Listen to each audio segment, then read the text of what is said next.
Ralph Dennis, and then Rick Beeson. Good evening, Mayor and council members, staff, and the public. My name is Ralph Dennis. I'm a member of Benicia with my wife, Vicki. I'm also a member of the ISO working group and also chair of the Progressive Democrats of Benicia. And Progressive Democrats is an initial co-sponsor and supporter of the working group. And also, as last meeting in June, or most recent June meeting, voted to support unanimously the draft ordinance that was submitted to the council at your meeting last in June. So thanks for the opportunity to provide these comments this evening, and I ask you to vote tonight to reconsider your June 19th vote. If the desire is, in fact, to finally determine what's in Benicia's error, and also to establish better communication with the businesses in community, with the businesses in Benicia that impact its air and safety, then waiting until November gains you absolutely nothing. Fence line monitoring, once it's installed, will provide you little information on what's in the air. According to Eric Stevenson at the Air District, fence line monitoring is designed to monitor ground level, is designed for ground level monitoring, not to monitor emissions that are lofted. Lofted meaning airborne emissions, i.e. what's in the air. So we have a fence line, and everything I've heard tonight from Valero indicates, except for the existing monitors under stacks, is fence line monitoring in one form or the other. So we have fence line monitors that are limited in what they can do. So Benicia needs a comprehensive community-wide monitoring program. And the Benicia ISO can provide that and do so much sooner.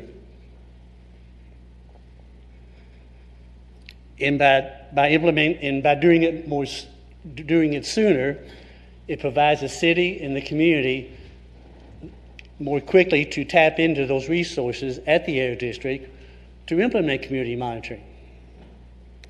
The Air District's AB 617 community monitoring program, which was mentioned at last month's council meeting, may come to Benicia, but based on the schedule that they just issued, it's not going to be until 2024 at the earliest.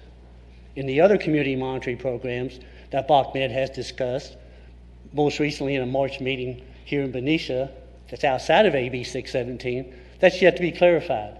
And based on what Eric Stevenson said in a recent meeting with Vice Mayor Young, some of that program is probably going to take, if it had some initiative from the community, would kickstart that program probably. And a Benicia ISO, through its monitoring program that's proposed, could provide that kickstart to the BACMed community monitoring programs. But that's all about monitoring. The other issue that the three prevailing votes from the June 19th council meeting seemed most interesting in was establishing better communications with the businesses in Benicia that handle hazardous materials, use and handle hazardous materials. I noticed in the Benicia Herald last week there were 2 notices published regarding risk management plans that had been filed by Benicia businesses, one by Praxair and one by the Benicia's water treatment plant. Now, I don't know if either of those businesses contacted the city when those plans were ready for submission, and they were submitted to CUPA, the Solano County agency responsible for regulating businesses that handle hazardous materials. Now, I don't know if any of those businesses contacted the city when they prepared those plans or notified the city when they were ready to submit them. But neither state regulations nor CUPA provide any opportunity for review or comment until after the fact, after those plans had been submitted and reviewed. A 45-day comment period that's counting. So I ask you, is the publication in the local paper, a soon-to-be 3-day-a-week paper with little circulation, the type of communication that's sufficient between CUPA and the city and with the community on plans that affect the community's safety and air? A Benicia ISO would make the city and the community partners with these businesses as they prepare these plans and submit them. Not a bystander, which is what the city is presently. with regard to these plans and the related information. And he also, Benicia ISO would allow you not to depend on Coupa for communication. And I also asked Coupa at the end of the conversation whether a I'm risk sorry, your management plan time is up. had been filed by Valero. Your time is up.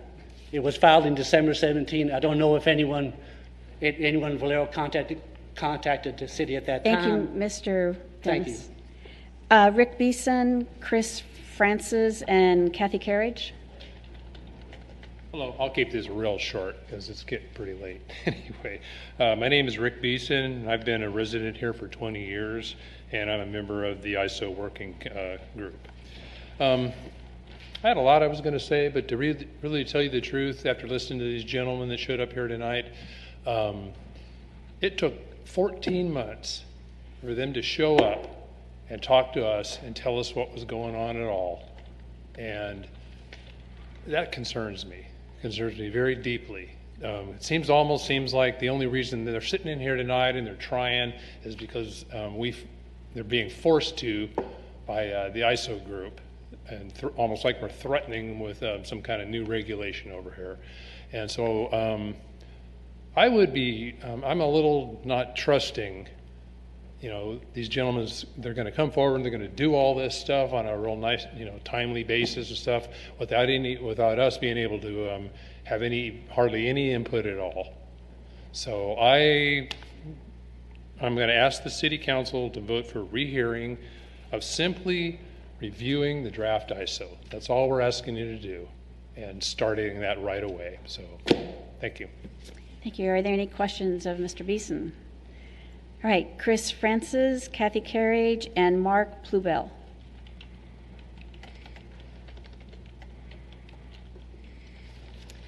Good evening, Mayor Patterson and the honorable council members and city staff.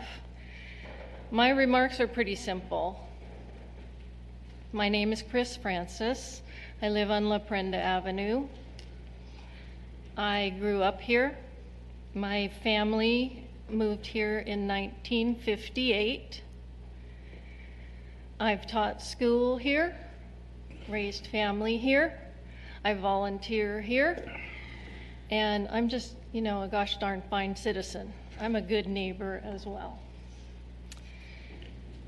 However, as we sit here today, I'm very proud of the progress the city has made since I moved here. I've seen a lot of changes. I've seen a lot of progress. And I'm very proud of the dedication of the various councils that I've been witness to and participated with at various times, including the dedication and commitment of this council and staff and the present mayor. However, right now with the refinery as part of our community, I'm continually amazed and frustrated at how fractured the communication, how scant the information exchanges between the refinery and the city, and then further to reach the citizens, especially when an event such as the May 5th flaring incident occurs. And while we need to be good citizens and reach out to access information for ourselves, I find that when I reach out, I come back empty-handed. So I'm going to turn to Valero's Health, Safety, Environmental, and Regulatory Affairs Director's letter of May, just a couple months ago, to the mayor and the honorable council members that the letter suggests there's no need to pursue a Benicia Industrial Safety Ordinance. And this is some evidence of the interest of Valero in working with the committee, working with the city to communicate. So I infer from this letter what is suggested if this is not to be implemented, if an ISO is not to be implemented. What is suggested instead? Well, in reading the letter, I can infer the suggestions of how I, as a good citizen, can close the communication gap to understand what has gone on in the flaring incident and what's going on now. In the letter, I see that I can register with Alert Benicia and Alert Solano, which I have, and only about 5,500 of our 28,000 citizens and residents are registered. Well, that alerts us that something happened. Something has happened, that we should shelter in place, or, for example, this still does not address communicating exactly what that something was. In the letter, it talks about that I can read the California Office of Emergency Services report on all releases or spills that meet certain environmental reportable quantity thresholds on a public website. This is what's meant by public access. Let me just read you the address of that website, just for fun. https://w3.calensmal/w3.gov/operational/malhz/default view. And on that website, it simply states that there was an incident, and this is that it was reported by Valero. And a 72-hour reporting mechanism was mentioned tonight. And what accountability is behind that? It's a noble promise. And I believe that Valero is part of that progress that the city has made. And I'm very appreciative of it. I'm sorry, your time is up. Okay. I encourage revisiting the ISO. Thank you very much. Kathy Carriage, Mark Plubel, and Don Kuffel. Good evening, Kathy Carriage. I'm a member of the Industrial Safety Ordinance Working Group. I'm also a member of the Community Sustainability Commission, but I'm speaking as an individual tonight. I'm asking you tonight to vote to rehear your last decision and to start moving forward on an industrial safety ordinance and not to delay this further. Everyone in the room who is in support of this, I'd like you to please stand up at this time.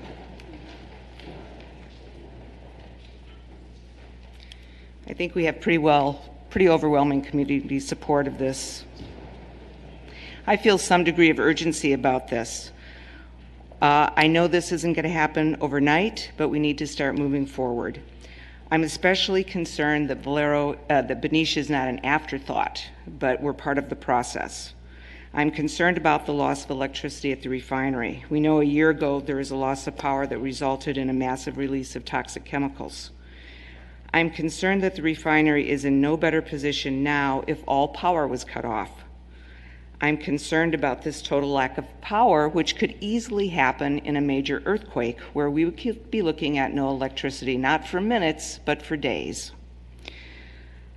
I'm concerned if there's major wildfires in the area and PG&E determines that they want to turn off all electrical power to the area in order to stop the potential beginning of wildfires from sparking.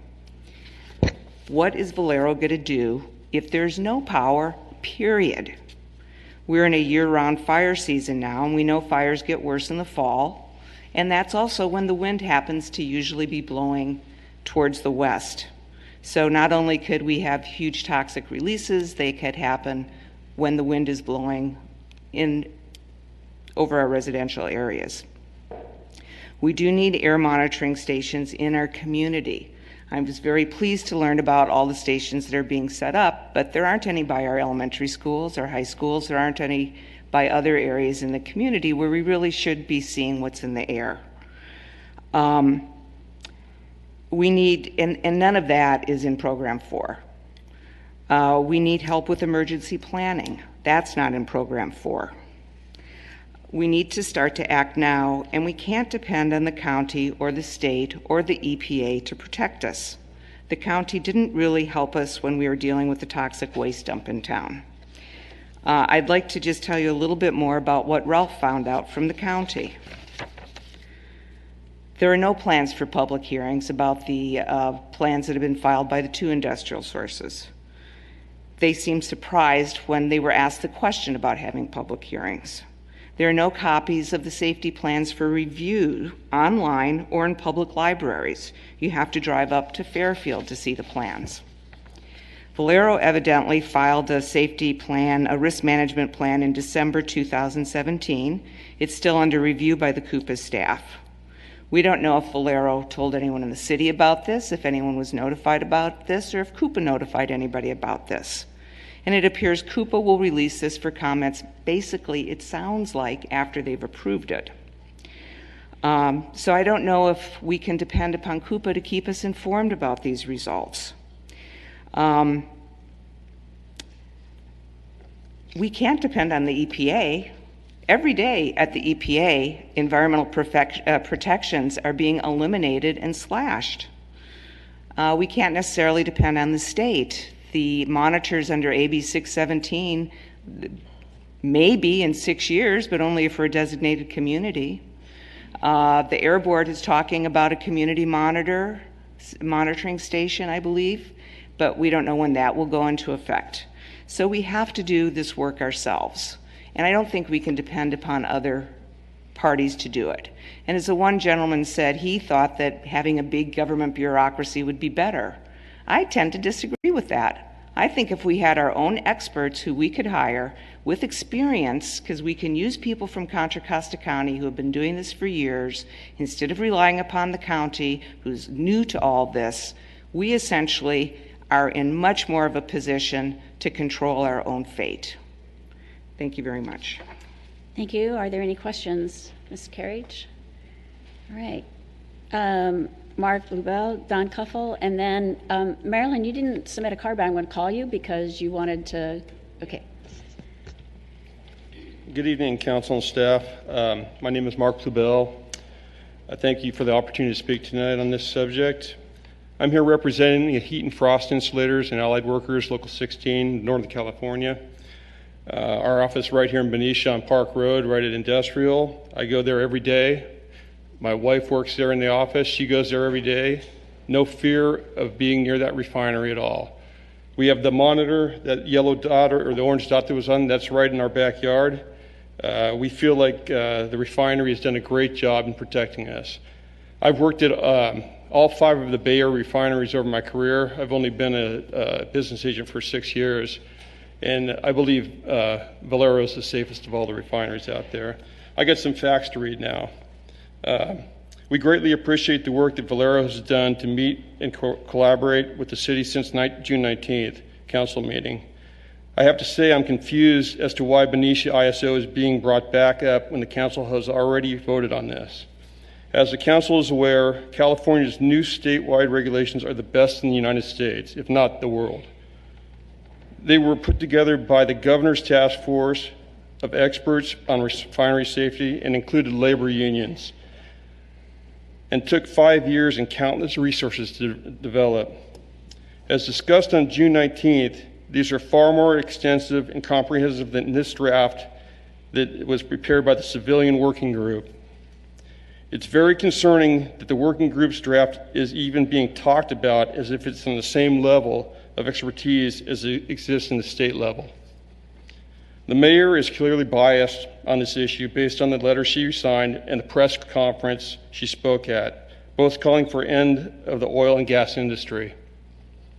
We respectfully ask that the council do what they voted to do on June 19th and give the statewide regulations the time to come online and work as intended. Thank you. Thank you very much. Are there any questions of Mr. Bluebell? Okay, Don Cuffle. Good evening, Mayor. I'll waive my 5 minutes in the interest of time. Thank you. All right, Marilyn Bardet. Thank you, Mr. Cuffle.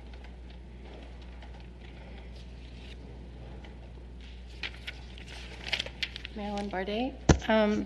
I have a point of order. which I thought I could make short, but on this black dot, it says placement of GNSC city monitor, operational between 2013 and 2015. It was actually not one monitor, it was a trailer with approximately, I'm just going to estimate because I'd have to go back and get my list off my email, and I have the historical record of how many monitors were in that trailer. It was part of an experiment done with the BACMed, with Valero's cooperation and the Good Neighbor Steering Committee. And Don Cuffel and I and Sue Fisher-Jones worked for at least a year on trying to develop a website for public access, because we envisioned, a future arrangement where we would have that trailer and its array of monitors in the community again. That's a separate issue from the ISO. But I want to make clear that in 2013, that trailer was removed by Valero unilaterally. I was not notified. I learned after it was removed. And also, just to be clear, the BACMed's assertion by Eric Stevenson that they would provide a monitor, a community-based monitoring station, not one monitor. I do not believe that, because I heard what the cost was, they said, for a single station, because we have comparative costs with Argos Scientific's original bid for that for 4 years of monitoring. Anyway, the long and the short of it is, this is inaccurate. And I am fully supportive of reconsidering the ISO now, because for all the reasons that have been stated, that we need to get on this now and research. When we talk about what the state has provided based on what Contra Costa County did, mind you, we'd be, with our own ISO, like City of Richmond has negotiated, we would be bringing home that knowledge to our community, instead of being so dependent that we wait for a year or so to hear what's happened to us. Wouldn't it be nice if we had more authority at the table to adjudicate these concerns or make decisions? We cannot rely on the cap. If this were distributed at the cap, which I was chair of for about 2 years as a member of the Good Neighbor Steering Committee, I would have insisted that these dots be clearer. I can't read this between what's an orange dot, a yellow dot, a blue dot. I can see the black dot, but I can't tell orange from pink on here. You have a pink line, and then you have yellow dots. It looks like all yellow dots. It's very hard to see the orange dots. That matters to me, because I have to think about this. I wrote 23 pages to with appendices to critique the Sonoma Tech plan for Valero's fence line monitoring. So it matters to me what colors these are so that I can study this more thoroughly. So I would prefer, if we talk about good communication, then this should be very clear, not done at Kinko's when you can't, or whoever put the dots on here should have used very bold color. Anyway, that just is a flavor of how I feel about this, that we should take possession of our authority as individuals, whether we're on council, whether we're staff, whether we're in the community, whether we're Valero. We should take authority in our lives right here to learn what we can and do what we can do. The City of Richmond did it for a reason, had the ISO. It got 3 community stations located in the community with not one monitor, an array of monitors, Atchison Village, and then 2 other locations. The Air District is only requiring, under the state law 617, 1 community station in each town. Chevron has thought of removing 2 of their stations as a result. That's a contentious issue for the City of Richmond. So, this is a complicated issue, but there's no point in putting it off till November to start getting the information we need. Thank you. No, don't go away. What is CAP? What does it stand for? Community, let's see, what did I say? Community Advisory Panel for Valero. And Valero operates it based on CAPs were initiated way back when after Bhopal, the horrible accident in India, where massive numbers of people died. And the chemical industry decided that it would be a good idea to have better relations with communities. So they instituted this idea of CAPs, Community Advisory Panels.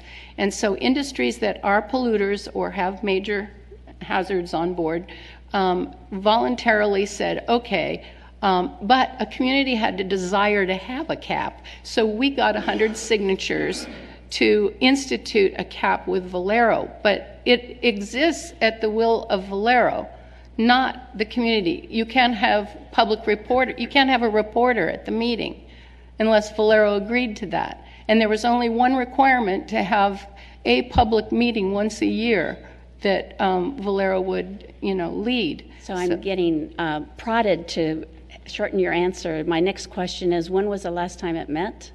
That's a good question, because I know the last one was canceled, and they've been infrequent, and they're supposed to be, I think, 4 times a year. Okay, thanks. Perhaps staff can provide us that information since they set it up. So thank you very much. Thank you. Paula Shinesi? I didn't say that correctly. Paula Schnese. Hello, Mayor and City Council members.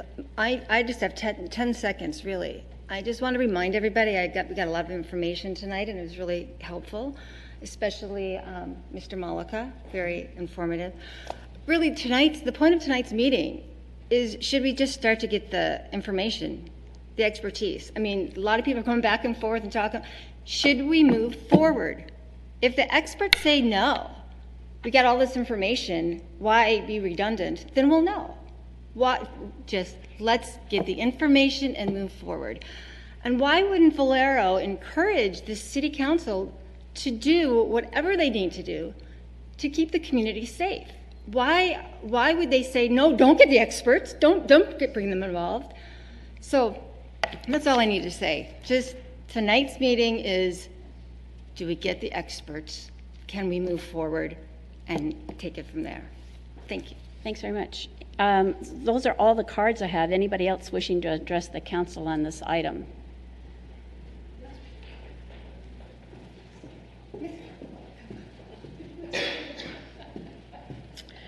Hello, my name's Carrie Birdseye.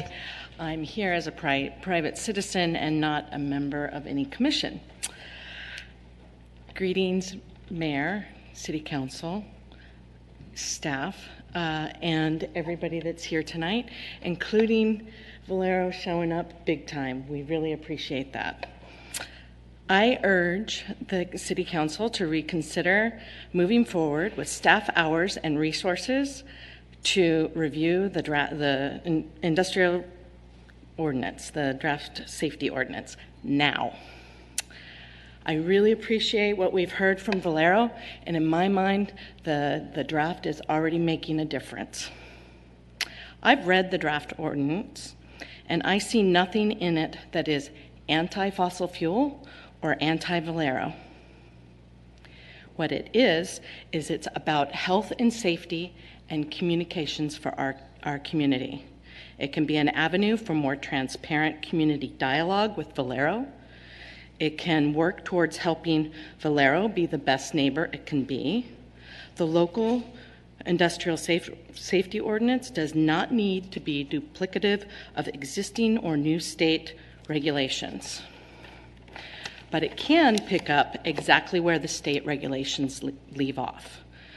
It's imperative that we move forward with the community monitors, even the mobile monitors that have been promised to our community for so long.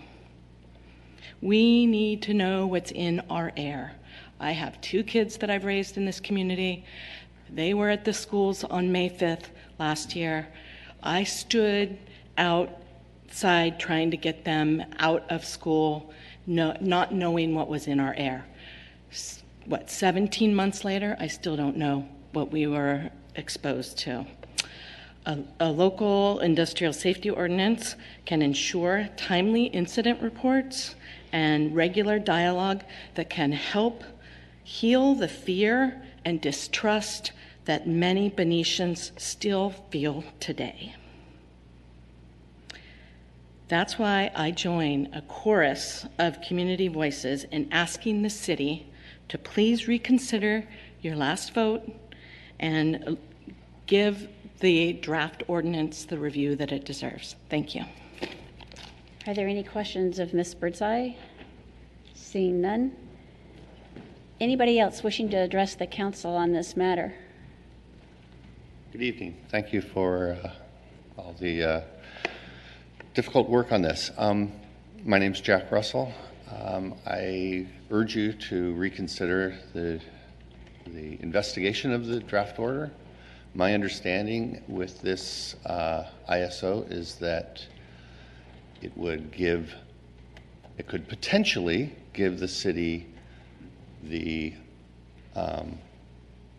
through fees that Valero would pay, and so of course they don't want any more fees to have to pay, but through fees they would give the city the ability to put people onto this work that needs to be done.